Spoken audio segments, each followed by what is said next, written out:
अस्सलाम वालेकुम, नमस्कार, सत श्री अकाल एंड गुड इवनिंग। मैं हूं अर्जुन काजमी और जैसे कि आप लोग जानते हैं कि ईरान और अमेरिका जो है वो उनके दरमियान में कोई एग्रीमेंट जो है वो साइन होने जा रहा है और कहा जा रहा है कि जी कोई डील हो जाएगी और जेनेवा में ये डील साइन की जाएगी। फ्राइडे को जो है ये मीटिंग जो है वो कहा गया है कि जी इन दोनों कंट्रीज के दरमियान में होगी। पाकिस्तान इसको होस्ट कर रहा है। ये भी कहा जा रहा है कि जी पाकिस्तान जो है वो इस मीटिंग को होस्ट करेगा। वैसे होना तो ये चाहिए था कि ये एग्रीमेंट पाकिस्तान में होता, अगर पीस टॉक पाकिस्तान में हुई थी तो ये एग्रीमेंट भी पाकिस्तान में होता, तभी ये कहा जाता कि पाकिस्तान होस्ट करेगा। लेकिन हो ये जेनेवा में रही है और कहा ये जा रहा है पाकिस्तान में, यदि पाकिस्तान होस्ट कर रहा है तो आप जेनेवा में कैसे होस्ट कर रहे हैं। बहरहाल ये तो एक अलग ही डिबेट है, लेकिन ये जरूर है कि पाकिस्तान में, क्योंकि हमेशा से हमें आदत रही है कि हम वक्त से पहले पार्टी करना शुरू कर देते हैं, वक्त से पहले शोर मचाना शुरू कर देते हैं और कहना शुरू कर देते हैं कि वाह जी वाह हमने तो ये काम कर दिया। चाहे वो काम हमसे हो रहा हो, ना हो रहा हो, या जो भी चीज हो, चाहे वो क्रिकेट मैच हो जिसके लिए हम पहले से कहना शुरू कर देते हैं कि जी हम तो ऐसा जीतेंगे कि उसके बाद जो हमारे सामने टीम है वो तो दोबारा खेलने के काबिल नहीं रहेंगी। और इसी तरीके से बाकी चीजों में भी वो जो कहते हैं ना जी लंबी लंबी फेंकने की हमारी आदत है, तो अभी कोई काम होता नहीं है और मुबारकबादियां पहले हो जाती हैं। यहाँ पर अगर इलेक्शंस भी हो रहे हो पाकिस्तान में, तब इलेक्शंस के रिजल्ट आने से पहले ही जो है वो मुबारकबादियां शुरू हो जाती हैं और सब एक दूसरे को हारा हुआ बताना शुरू कर देते हैं। एक बार फिर जो अमेरिका और ईरान के बीच में जो एग्रीमेंट होने जा रहा है फ्राइडे को, जिसके लिए बताया गया है कि जेनेवा में सिग्नेचर्स होंगे और कई चीजों के लिए जो है वो ईरान की तरफ से दावा किया जा रहा है, जो अमेरिका साफ इनकार कर रहा है कि नहीं जी हमने तो कोई $12 बिलियन देने की बात नहीं की, नहीं हम तो किसी चीज में उनको छूट नहीं दे रहे, हम तो किसी तरह की कोई बात जो ईरान की नहीं मान रहे। दूसरी तरफ अमेरिका की जो क्लेम्स है उसको ईरान इनकार कर रहा है और साथ ही साथ डोनाल्ड ट्रंप का भी ये कहना है कि जी बिल्कुल अभी मिसाइल्स की या कह लीजिए न्यूक्लियर वेपन्स की इस तरह की कोई बात अभी फाइनल नहीं हुई है। यहाँ तक कि ईरान की तरफ से भी कई बार चीजों का इनकार हुआ है और अमेरिका ने भी किया, लेकिन पाकिस्तान में जैसे मैंने आपसे कहा कि हम पहले से ही खुशियां मनानी शुरू कर देते हैं। तो जी अब कहा यह जा रहा है कि मोहसिन नकवी साहब जो कि होम मिनिस्टर भी हैं, उनका कहना है कि जी ही डिड इट अगेन। जी हाँ, यानी कि एक बार फिर जो है वो फील्ड मार्शल साहब को बटरिंग की जा रही है और कहा जा रहा है कि जी उन्होंने जो है इस बार सिर्फ अपनी कंट्री के लिए नहीं बल्कि पूरे वर्ल्ड के लिए उन्होंने बहुत काम किया है, ऐसा कहना है जी मोहसिन नकवी साहब का। He did it again, not just for his country this time, but for the world. जी हाँ, फॉर द वर्ल्ड तो चले मान लेते हैं कि इन्होंने क्या कर रहे हैं वो तो अब आगे जाके पता लग ही जाएगा। मोहसिन नकवी साहब जो हैं उनका यही काम है कि वो हर तरह से बटरिंग करते रहते हैं।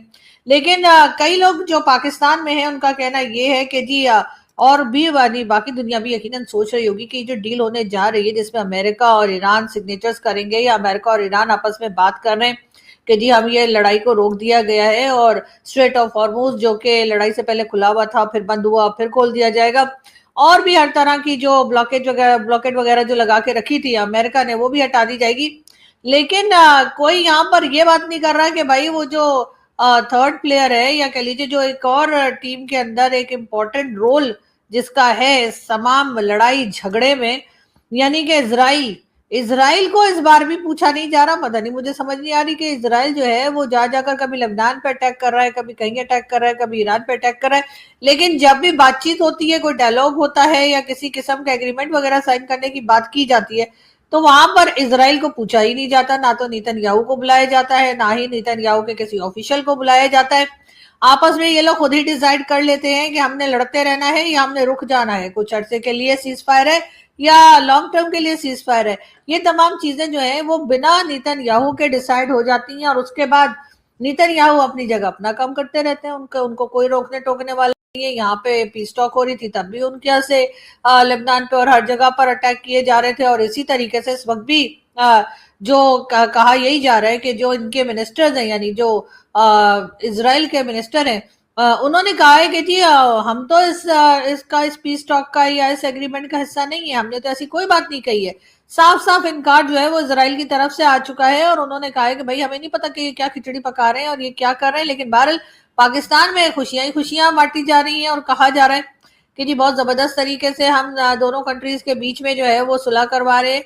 लेकिन फिर बात वही आ जाती है जो आपने पीस टॉक करवाई थी, वो पीस टॉक भी इसीलिए फेल हो गई थी क्योंकि आपने उसके अंदर इजराइल को शामिल ही नहीं किया था। आपने इजराइल को ना तो इनविटेशन दिया कि आप इस पीस टॉक का हिस्सा बने, और साथ ही ये कह दिया गया कि जी पाकिस्तान के क्योंकि टर्म्स खराब हैं इसराइल के साथ, और हम इसराइल को मानते ही नहीं है, तो इसलिए जी हम इसराइल से किसी को नहीं बुला सकते, ना ही नेतन्याहू को बुला सकते हैं। लेकिन आपको ये भी याद रखना चाहिए कि आपके टर्म्स तो बहुत सी कंट्रीज के साथ सही नहीं है, लेकिन आप उनके साथ बात भी करते हैं और उनके साथ आपकी डील भी चलती है। तो इतनी इंपॉर्टेंट चीज या इतनी इंपॉर्टेंट फाइट जो इस वक्त चल रही है इजराइल, अमेरिका और ईरान के दरमियान, उसमें से आपने इजराइल को पूछा ही नहीं है, और आपका ख्याल है कि अब आप इस इशू को सॉल्व कर लेंगे बिना इजराइल को इन्वॉल्व किए।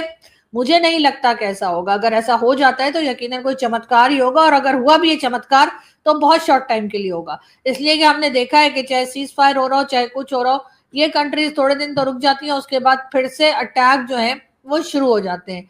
बात करेंगे जी हम जैसे कहते हैं कि जैद आमिर साहब की। जैद आमिर साहब को कौन नहीं जानता, उनकी जो स्टेटमेंट्स होती हैं उसको लेकर अक्सर वो अपनी एक तरह से डिबेट का हिस्सा रहते हैं और उनको डिस्कस किया जाता है। वैसे तो उनकी वीडियोस आती रहती है, तरह तरह की उनकी वीडियोस जो हैं वो आया करती हैं, और उसके ऊपर वो बात कर रहे होते हैं, कभी भारत को धमकी दे रहे होते हैं, तो कभी बलूचिस्तान के ऊपर अपना भाषण दे रहे होते हैं। इस बार उनका ऑडियो आया है, उनका ऑडियो जो है वो बड़ा वायरल है, और पहले उस ऑडियो को सुन लेते हैं फिर बात करते हैं। इस ऑडियो में जैद हामिद जो है वो बलूचिस्तान के बारे में बात कर रहे हैं। वो ईमान मज़ारी जो कि एक्टिविस्ट भी हैं, लॉयर भी हैं, आजकल उनको जो अरेस्ट कर रखा है, गैर कानूनी तौर पर अरेस्ट कर रखा है उनको, सिर्फ उनकी ट्वीट्स वगैरह के ऊपर जो कि वो बलूचिस्तान के फेवर में लगाती हैं, और बलूचिस्तान के लोगों के केस जो है वो फ्री में लड़ती हैं। मिसिंग पर्सनस का इशू जो है वो अक्सर उठाती रहती हैं। उनके ऊपर भी जैद हामिद साहब जो जहर उगल रहे हैं, और उसी के साथ कुछ हमारे और जर्नलिस्ट जो हैं जो कभी कभार जिनका ईमान जाग जाता है और वो फिर या उनको शर्म आ जाती है और फिर वो जो है कुछ सही बात करने लगते हैं, उनको भी डरा धमका रहे हैं कि अगर कोई बलूचिस्तान के लोगों के साथ खड़ा हुआ या बलूचिस्तान के लोगों को फेवर किया या केपीके के लोगों को फेवर किया, या अगर किसी ने भी पाकिस्तान की किसी गलती की तरफ इशारा किया तो उसको यही समझा जाएगा कि जी वो तो रॉक एजेंट हैं, जो कि हमारे यहाँ राक एजेंट बोला जाता है। खैर, इनका ऑडियो सुन लेते हैं फिर बात करते हैं। जिस तरह हम कहते हैं पूरी सख्ती के साथ आप जहन्नुम के कुत्तों और बीएलए के खिलाफ कार्रवाई करें, इसी तरह इनके सियासी सहूलतकारों के खिलाफ भी करें। वो तमाम, चाहे शीरी मज़ारी की बेटी हो, चाहे हामिद मीर हो, चाहे कोई मीडिया में बदमाश हो जो इनकी हिमायत करता है, या ये शौकत मीर हो या इसके साथ इसका गैंग हो, इन सब को इसी तरह ट्रीट करें जैसे जहन्नुम के कुत्तों को आप ट्रीट कर रहे हैं, क्योंकि नतीजा एक ही निकलेगा। चाहे वो जाहिरन सियासी नाम लें या मुसल्ला बगावत करें टीटीपी की तरह, नतीजा ये निकलेगा कि ये भारतीय फौज और हिंदू मुशरिकों को अखंड भारत बनाने के लिए पाकिस्तान के हवाले कर देंगे।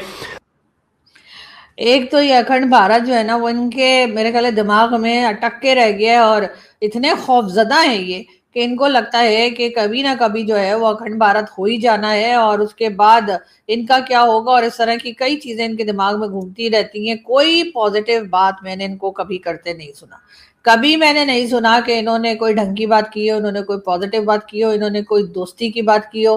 अफगानिस्तान को ये धमकियां देते रहते हैं, टीटीपी को ये धमकियां देते हैं, हर बार इनकी वीडियोस और इनकी ऑडियोज आती हैं और उसमें लगता ये है कि जैसे बस ये फौज की यूनिफॉर्म पहनकर बॉर्डर पे जाने ही वाले हैं, लेकिन ये बॉर्डर पे जाते दिखाई नहीं देते। ईरान अमेरिका की जो लड़ाई हुई, ईरान अमेरिका की जो अटैक्स चले, बहुत जोर शोर से अटैक्स चले, उस तमाम अरसे में ये गायब रहे, इनका कहीं आता पता नहीं था। ये निकलते ना और जाके इजराइल से लड़ते, ये निकलते और जाते ये, और वहां इजराइल पहुंचते और इजराइल के ऊपर अटैक करते या अमेरिका को जाकर कुछ कहते, लेकिन इन्होंने कोई बात नहीं की और ये बिल्कुल अंडरग्राउंड रहे। अब जब मामला थोड़े कम हो गए हैं और झगड़ा थोड़ा कम हो गया है, या कहिए कि एक तरह से पीस टॉक भी हो गई, और उसके बाद अब चाहे उसका कोई रिजल्ट निकला हो ना निकला हो, लेकिन भारत एग्रीमेंट होने जा रहा है, तो उस वक्त इनको अचानक से ख्याल आया कि चलो अब मैं बाहर आ सकता हूँ, इसलिए कि अब लोग मुझसे कुछ पूछे गछेंगे नहीं। हालांकि हमारे यहाँ जो है वो, जैसे मैंने पहले कहा कि पहले से ही मुबारकबादियां चल रही हैं, जो कि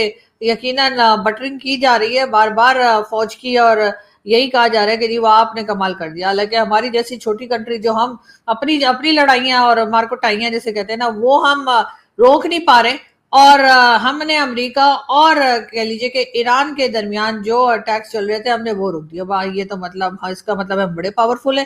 تو اگر اتنے پاورفل ہیں تو اپنے ایشوز کیوں سالو نہیں کر پا رہے؟ کئی لوگ جس میں کہ پاکستان پیپلز پارٹی کے لوگ بھی ہیں اور دوسرے پارلیمنٹیرین بھی ہیں, ان کا بھی اب یہی کہنا ہے کہ بس اپنا بہت ہو گیا تماشا, اب آپ لوگ یہ کریں کہ ذرا مہربانی کریں اور جا کر جو ہے نا اب اپنے ایشوز کو دیکھیے, پاکستان میں جو پرابلمز ہیں اس کو سالو کیجئے. باقی تو آپ نے ظاہر ہے کہ ڈونلڈ ٹرمپ کو آپ نے سلوٹ مارنا ہے یا کوئی بھی, یہاں تک کہ پاکستان کے آرمی چیف کو بھی اور یا فیلڈ مارشل کو بھی پرائم منسٹر صاحب نے جو ہے وہ جا کر ریسیو کرنا ہوتا ہے اور اسی طریقے سے بوٹ پالش کرنے ہوتے ہیں جو کہ عمران خان کہا کرتے تھے. لیکن بہرحال عمران خان کا کہنا سچ انہوں نے خود ہی کر دکھایا. ایک اور پارلیمنٹیرین ہے, ان کی میں آپ کو ایک ویڈیو دکھاتی ہوں. ابھی پارلیمنٹ کے اندر ہی بات کر رہی ہیں اور کس طرح سے پاکستان کی گورنمنٹ کو, پاکستان کی اسٹیٹ کو یا اسٹیٹ چلانے والوں کو ایکسپوز کر رہی ہیں. میرے خیال ہے اس پہ ان کی داد تو بنتی ہے. جو لوگ, اگر ہم سب پاکستانی ہیں تو پاکستان کا حق ادا کریں. اس ملک نے ہمیں پیدا کیا ہے, اس ملک نے ہمیں کھلایا پلایا ہے. کیسے کوئی مشکل نہیں ہے ریفارمز. سب سے پہلے تو خرچے کم کریں. پرائم منسٹر جو کہتے ہیں ایک روٹی ہوگی تو 4 بھائی کھائیں گے, 4 روٹیاں ہوگی تو 4 بھائی کھائیں گے. بھائی اپنے تو پہلے اپنے سے تو شروع کریں. اپنی کوئی منی ٹریل دیا آج تک آپ نے؟ حدیبیہ سے سٹارٹ کر لیں, کہیں چلے جائیں آپ. وہ کہتے ہیں جی ہم پہ تو کوئی کیس نہیں. اچھا ایک اور بڑا جھوٹ کے تو پلندے ہیں. کل میں ٹی وی میں سن رہی تھی پہلا بجٹ دیا ہے جی شہباز شریف صاحب. او عقل کے پاگل تو نہیں ہیں ہم. 2023 میں کس نے دیا تھا بجٹ؟ یہ کس کو الو بنا رہے ہیں؟ پچھلا بجٹ بھی انہی کا تھا, پچھلا بجٹ بھی پی ڈی ایم کا تھا. شہباز شریف صاحب واز آن دی چیئر. تو ملک کو, جب آپ کو میں ٹائم دوں گا آپ جو مدعے بات, ملک کو میرا وقت, میں 4 منٹ ایکسٹرا لوں گی جو انہوں نے انٹرپشنز کی ہیں. Thank you sir. اچھا, ملک کو اس تباہی کے دہانے پر لے کے آنے کے لیے یہ سب لوگ ذمہ وار ہیں. دیکھیے میں نہیں چھوڑوں گی, یہ میں آپ کو پلیج کر رہی ہوں.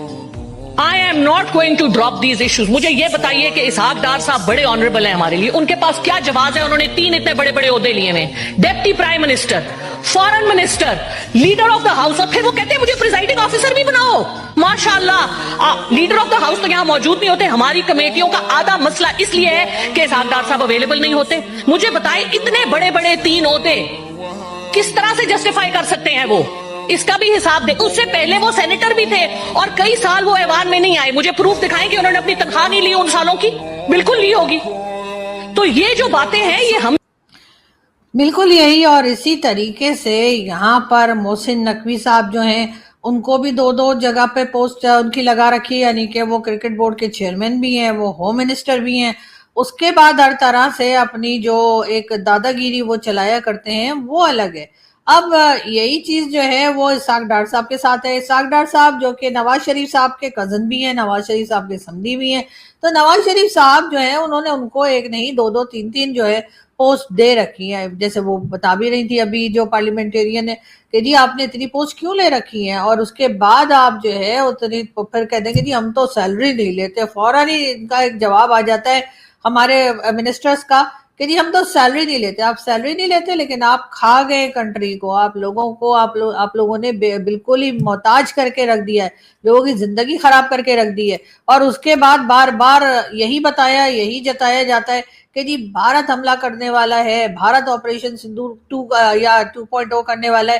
اور یہ کہہ کر آپ جو ہے وہ ڈیفنس بجٹ جو ہے وہ بڑھا دیتے ہیں اور دوسری طرح کی جو فیسلٹیز ہے وہ آپ ڈیفنس کو دے دیتے ہیں تاکہ وہ آپ کو اس سیٹ پر رہنے دیں, تاکہ وہ آپ کو ایز اے پرائم منسٹر یا جو سی بھی منسٹری آپ نے پکڑ رکھی ہے وہ لینے دیں. اور ظاہر ہے کہ وہ منسٹری جب آپ کے پاس ہوتی ہے تو آپ پھر صرف یہ نہیں کر رہے ہوتے کہ آپ جو ہے صرف اس منسٹری کی طرف سے آپ کو جو سیلری ہے وہ لینے, آپ ساری فیسلٹیز لیتے ہیں. فری کے آپ کے ٹرپ لگ رہے ہوتے ہیں, آپ پورے میں چودھری بنے گھوم رہے ہوتے ہیں, اور اس کے بعد آپ کی یہ بادشاہت جو ہے یہ وہی لوگ چلا رہے ہوتے ہیں جن کو کہیں نہ کہیں آپ بھی غلط طریقے سے جن کو سپورٹ کر رہے ہوتے ہیں. ورنہ ہونا تو یہ چاہیے کہ پارلیمنٹیرینز جو ہیں ان کو اپنا احساس کرنا چاہیے کہ پاکستان کو انہوں نے کیا حال کر کے رکھ دیا ہے, اور پھر کہتے ہیں کہ نہیں جی ہمارے یہاں تو جی ڈیموکریٹک کنٹری ہے. یہ ڈیموکریٹک کنٹری ایسی ہوتی ہے کہ ڈیموکریٹک کنٹری میں یہ ہوتا ہے جو ہمارے یہاں ہو رہا ہے؟ کہ ڈیموکریٹک کنٹری میں یہ ہوتا ہے جو ہمارے یہاں کشمیر میں یا آزاد کشمیر میں یا پی او کے میں ہو رہا ہے؟ کیا ڈیموکریٹک کنٹری میں کسی کو प्रोटेस्ट करने का राइट नहीं होता है? क्या बलूचिस्तान में जो कुछ हो रहा है क्या वो डेमोक्रेटिक कंट्री में होता है? आपने जिस तरह से वहां पर लोगों को बार बार जो है उनको गायब किया है, मिसिंग पर्सन्स का इशू वहां पर है, और अगर कोई बात करे बलूचिस्तान की तो आप उसको फौरी तौर पे उनको जो है वो तंग करना शुरू कर देते हैं, कभी किसी तरीके से कभी किसी तरीके से। किसी को अरेस्ट कर लेंगे तो किसी के बैंक अकाउंट को ब्लॉक कर देंगे, किसी को नो फ्लाई लिस्ट में डाल देंगे, तो किसी को फोन करके डराने धमकाने का काम करते रहते हैं। तो ये सारी चीजें जो कुछ हो रही हैं उसके ऊपर यकीनन कुछ पार्लियामेंटेरियंस जो हैं वो, उनको मैं कहूंगी कि थोड़ी बहुत शर्म रह गई है, तो वो बात भी कर रहे हैं और उस पर यकीनन अब आवाजें बढ़ना शुरू होंगी, और आवाजें बढ़ना भी चाहिए, ताकि जो लोगों को पहले ये लगता था बस 2 4 1 2 जो है वो जर्नलिस्ट या एक्टिविस्ट बोलते हैं, बाकी कोई बोलता नहीं, लेकिन अब पाकिस्तान में जो नई जनरेशन है वो भी बात कर रही है, और जो पुरानी जनरेशन है या जो बाकी के पार्लियामेंटेरियन और दूसरे लोग हैं उनको भी शायद अब थोड़ी थोड़ी अकल आ रही है, और उनको समझ आ रही है कि पाकिस्तान को किस तरीके से डैमेज किया गया है, कैसे लूटा गया है, और अब पाकिस्तान को कैसे बचाने की जरूरत है। अगर हम सब पाकिस्तानी हैं तो पाकिस्तान का हक अदा करें। इस मुल्क ने हमें पैदा किया है, इस मुल्क ने हमें खिलाया पिलाया है, कैसे कर, कोई मुश्किल नहीं है रिफॉर्म्स। सबसे पहले तो खर्चे कम करें। प्राइम मिनिस्टर जो कहते हैं 1 रोटी होगी तो 4 भाई खाएंगे, 4 रोटियां होगी तो 4 भाई खाएंगे। भाई अपने तो पहले अपने से तो शुरू करें। अपनी कोई मनी ट्रेल दिया आज तक आपने? हुदैबिया से स्टार्ट कर ले, कहीं चले जाएं आप। वो कहते जी हम पे तो कोई केस नहीं। अच्छा एक और बड़ा झूठ के तो पलंदे हैं। कल मैं टीवी में सुन रही थी, पहला बजट दिया है जी शहबाज शरीफ साहब। तो बिल्कुल शहबाज शरीफ साहब को चाहिए और नवाज शरीफ साहब को चाहिए अपने से शुरू करें, अपने जो मनी ट्रेल है वो दें। वैसे तो हर जगह कहीं से भी कुछ निकल आए, विक्की लीक और ये लीक और वो लीक और वो लीक, उसमें कोई और हो ना हो, पाकिस्तानी जरूर निकलते हैं, पाकिस्तान बिजनेस कमेटी के लोग जरूर निकलते हैं, हमारे पॉलिटिशियन निकलते हैं, हमारे रिटायर्ड फौजी निकलते हैं, लेकिन उनसे कुछ पूछा नहीं जाता। अगर आपका नाम किसी भी तरह के इस विकी लीक में या कोई और सी दुबई लीक और क्या क्या निकलती रहती है उसमें निकल आए तो आपसे कुछ नहीं पूछा जाएगा। हाँ, ये मोटरसाइकिल वाले को पकड़ते हैं जिसके पास पेपर नहीं होंगे, लाओ जी दिखाओ मोटरसाइकिल के पेपर, उस बेचारे को पकड़ा जाता है। लेकिन ये जो बिलियन ऑफ रुपीस की करप्शन करते हैं, जो चोरियां करते हैं, जिस तरह के सूट पहनते हैं, जिस तरह की टाइयां लगाते हैं, जिस तरह के इनके घर के लोग जो खर्चे करते हैं, उसके ऊपर इनसे कुछ पूछा ना जाए, इनसे कुछ ना कहा जाए। ये कह देंगे हाँ जी हमारी तो फैक्ट्री थी बचपन से। ओ भाई, ऐसी कौन सी सोना उगल रही थी आपकी फैक्ट्री जिसके बाद आपके पास इतना पैसा आ गया? वही बात है ना कि जो आदर्श कावत जी कहा करते थे कि पाकिस्तान में चोर जाता है और डाकू आता है, तो यहाँ पे वही सिलसिला चलता चला जा रहा है। यही बात हाईलाइट इमरान खान ने भी की थी। वैसे इमरान खान खुद कौन से अपने आप आ गए थे या उनको कौन सा पब्लिक लाई थी? उनको लाने वाले भी यही लोग थे जो कि नवाज शरीफ, शहबाज शरीफ या कह लीजिए कि बेनजीर भुट्टो और ये भुट्टो खानदान को जो लोग लाए, भुट्टो खानदान में से भुट्टो साहब को जिन्होंने फांसी लटकाया, इमरान खान को जिन्होंने जेल भेजा, नवाज शरीफ साहब को 3 बार हटाया एज अ प्राइम मिनिस्टर और नवाज शरीफ साहब को 3 बार यहाँ से भागना भी पड़ा, तो जाहिर है कि वही लोग जो हैं वो इस वक्त की गवर्नमेंट को भी लाए हैं, इस वक्त की गवर्नमेंट को भी सपोर्ट वही लोग करें। इसीलिए सुबह दोपहर शाम सारे टाइम ये लोग, मुझे तो लगता है कि जिस तरीके से बूट पॉलिश किए जाते हैं और जिस तरह से बटरिंग की जाती है, तो ये लोग तो सोते में भी जूता ही पॉलिश करते होंगे। अगर कभी आंख खुल भी जाए या कोई इनको देखे सोते हुए तो मेरे ख्याल है ये सोते में भी बूट पॉलिश ही कर रहे होंगे और यही कह रहे होंगे बस सर आप ना होते तो पता नहीं क्या हो गया होता। अपने घर के झगड़े साथ जो है वो इनसे समेटे नहीं जा रहे, ना अफगानिस्तान के और ना भारत के ना कुछ, और हाँ वहां के लिए, ईरान के लिए और अमेरिका के लिए क्रेडिट लेते चले जा रहे हैं और उसके बाद खुद ही अपने आप को शाबाशियां भी दे रहे हैं। अपने जितने चमचे चीले चांटे हैं ना वो सारे के सारे इंटरनेट पे और सोशल मीडिया पर छोड़ रखे, जो बुरे वक्त यही कह रहे हैं कि वाह जी वाह सर आपने तो सर कमाल ही कर देता है, सर आपने तो वही मतलब कंट्री के लिए तो छोड़े, आपने तो दुनिया के लिए क्या अमन लेकर आ गए। वाह, ये दुनिया के लिए अमन लेकर आ गए। दुनिया के लिए अमन लेकर अगर आना है और आप चाहते हैं कि पाकिस्तान में भी अमन रहे और सब जगह अमन रहे, तो सबसे पहले जो आपने यहाँ पे अनमोल रतन बिठा के रखे हुए हैं, हाफिज सईद और मसूद अजहर और किस किस तरह के जो यहाँ से वो टेररिस्ट निकलते हैं जिसको कि यूएन ने डेजिग्नेटेड टेररिस्ट जिनको बोला जाता है। ये नहीं कि किसी ने, अफगानिस्तान ने क्योंकि लड़ाई है तो उन्होंने कह दिया, या भारत के साथ नाराजगी है तो उन्होंने नाम लगा दिया। अरे यूएन डेजिग्नेटेड टेररिस्ट जो है वो पाकिस्तान में बैठे हुए और उनको जो है पूरी तरीके से सिक्योरिटी भी दी है, वो घर में हाउस अरेस्ट के नाम पे बैठे हुए। अब कौन बताएगा कि बीच में से निकल के कहीं चले गए कि घर में ही है? ये किसी ने कभी चेक किया है? कोई कर सकता है? कोई भी नहीं कर सकता। लेकिन हाँ, इमरान खान को जेल में डाल दो, کیونکہ عمران خان جو ہے ان کو تو سب پہچانتے ہیں، اور عمران خان جو ہے وہ تو پرائم منسٹر تو بن گئے، انہی لوگوں کے لانے سے بن گئے، لیکن بعد میں شاید وہ انہوں نے اپنی کوئی مرضی کرنی شروع کی ہوگی، یا بعد میں انہوں نے ان کو ماننے سے انکار کر دیا ہوگا۔ یہاں پر ہوتا یہی ہے، جب جو پرائم منسٹر بنا کے لایا جاتے ہیں اور آگے جا کر اگر وہ انہی کی بات سننے سے انکار کر دیں اور کہیں کہ نہیں جی میں تو پرائم منسٹر ہوں اور آپ تو میرے انڈر آتے ہیں اور آپ کو میری بات سننی ہوگی، اسی وقت یہ تختہ پلٹ ہو جاتا ہے پاکستان میں، اسی وقت جو ہے پرائم منسٹر اپنی سیٹ سے جاتا ہے، اور اس کے بعد الیکشن کے نام پہ اور کبھی کسی نام پہ ایک نوٹنکی چلتی ہے، پیسہ خرچ کیا جاتا ہے، اور اس کے بعد اپنی مرضی کا جو بھی ہوتا ہے دوسرا، یعنی میوزیکل چیئر، تو وہ دوسرا لا کے بٹھا دیا جاتا ہے۔ اب اس بار لگ یہ رہا ہے کہ شاید پیپلز پارٹی کی باری ہے، کیونکہ میوزیکل چیئر میں پی ایم ایل این تو آ ہی چکی ہے، تو اب یقیناً جو ہے وہ پیپلز پارٹی کی باری ہوگی، کیونکہ پی ٹی آئی کو تو یہ لانے والے فی الحال ہے نہیں۔ لیکن بہرحال یہاں سے ہم چلتے ہیں، آپ سے ملاقات ہوگی نیکسٹ ویڈیو میں۔ بہرحال اپنا بہت سارا خیال رکھیے گا، لیکن یہ ضرور ہے کہ بغیر کہ اسرائیل کے نہ ہوتے ہوئے یہ جو پیس ڈیل ہونے جا رہی ہے، یہ جو ایگریمنٹ ہونے جا رہا ہے، جسے کہا جا رہا ہے کہ جی جنیوا میں ہوگا اور پاکستان ہوسٹ کرے گا، یہ ہوگا وہ ہوگا، اس کا مطلب کوئی نہیں ہے، اس لیے کہ اسرائیل کو کون سمجھائے گا کہ بھئی ہم نے سائن کر دیا، اس کو تو مطلب جیسے کہتے ہیں نا، وہ تو ٹرمپ کی بھی نہیں سنتا ہے۔ تو بہرحال دیکھتے ہیں کیا ہوتا ہے، لیکن ہونا یہ چاہیے کہ تینوں کنٹریز کے جو لیڈرز ہیں، چاہے اسرائیل ہو، چاہے ایران ہو یا امریکہ، سب لوگ بیٹھے ہوں تبھی یہ ایگریمنٹ ہو، ورنہ اس ایگریمنٹ کا کوئی مطلب نہیں ہوگا۔ یہ دونوں کنٹریز ایگریمنٹ کریں گے، ادھر سے اسرائیل جو ہے وہ اپنی وہی کاروائیاں یا وہی اٹیکس کرتا رہے گا، اور اس کے بعد دوبارہ سے ہم وہیں کھڑے پائیں گے ان لوگوں کو جہاں پہ اس وقت ہے۔ بہرحال چلتے ہیں، اور آپ سے ملاقات ہوگی نیکسٹ ویڈیو میں۔ اپنا بہت سارا خیال رکھیے گا۔ Thank you.